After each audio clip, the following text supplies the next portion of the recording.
La parole est à Monsieur André Chassaigne.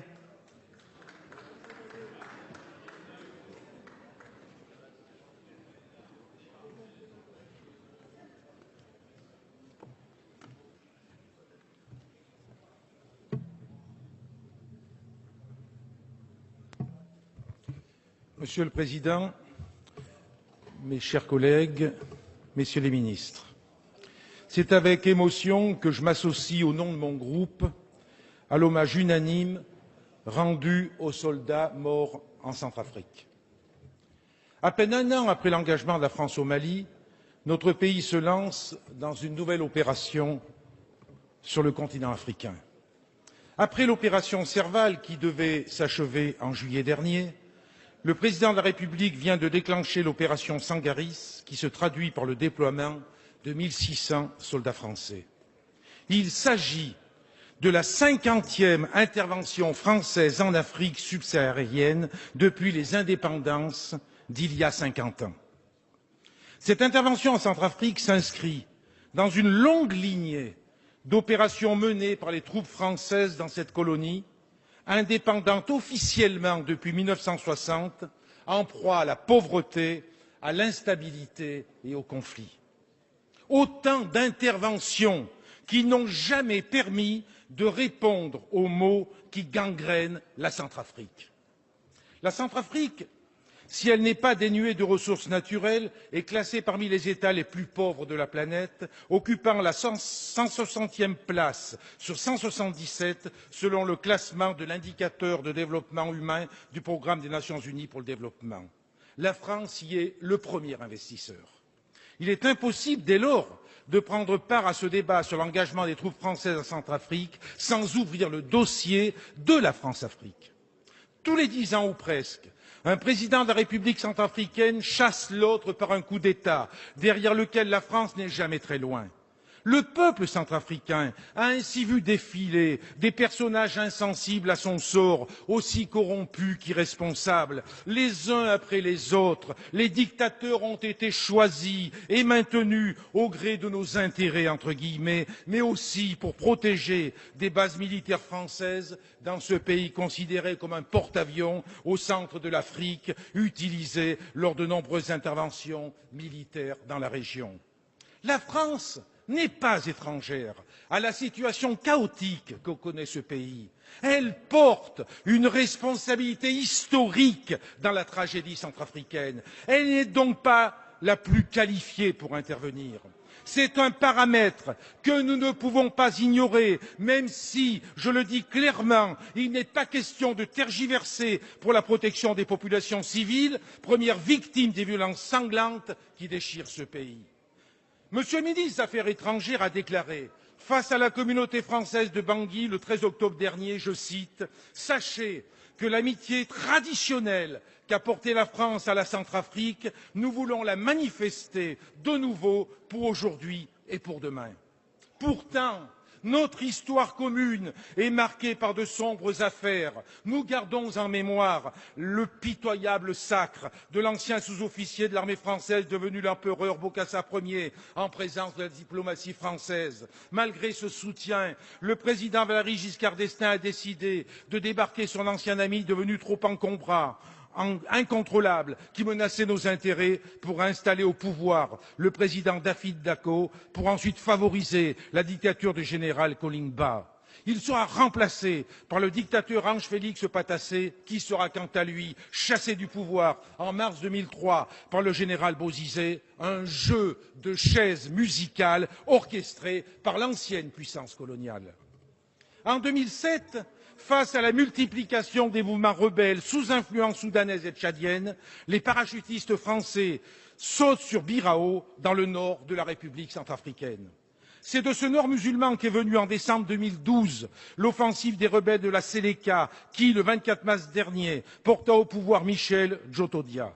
Dans un réflexe hérité de l'histoire, le président Bozizé avait appelé à l'aide la France avant de prendre la fuite.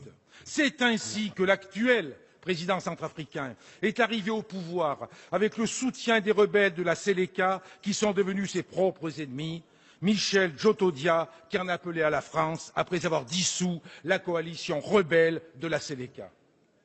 Aussi, au regard de notre histoire en Centrafrique, on peut légitimement s'interroger sur les différentes motivations d'une nouvelle intervention dans l'ancienne colonie. L'ordre du jour réel du sommet pour la paix et la sécurité en Afrique qui s'est tenu à Paris il y a quelques jours était clair. Avant de parler de paix et de sécurité, Paris et ses alliés du continent africain se sont intéressés à leurs préoccupations économiques et financières. Ce sommet est avant tout une offensive diplomatique pour la sauvegarde des intérêts de la France en Afrique. Riche de ses ressources naturelles, mines d'or, de diamants, de mercure, d'uranium, de fer, mais aussi culture du manioc, de bananes, de maïs, de café, de tabac, de coton, de canne à sucre, une forêt de 3,8 millions d'hectares aux essences précieuses, la République centrafricaine suscite l'intérêt du monde des affaires et du monde politique. Pourtant, ce n'est pas de cet intérêt dont le peuple centrafricain a besoin. Le peuple centrafricain a besoin que nous l'aidions à profiter pleinement de ses richesses et que nous l'aidions à mettre fin à la situation de confiscation du pouvoir politique et économique aux mains de quelques-uns, car les germes de la crise actuelle sont aussi d'essence économique et sociale. Le peuple centrafricain a besoin du soutien de la communauté internationale pour que cessent les massacres qui se multiplient alors que les affrontements entre les milices Séléka et anti-Balaka terrorisent la population civile. La terreur et la misère ont déjà poussé un demi-million de réfugiés dans des camps de fortune. Aussi, je le redis, il n'est pas question de tergiverser pour la protection des populations civiles.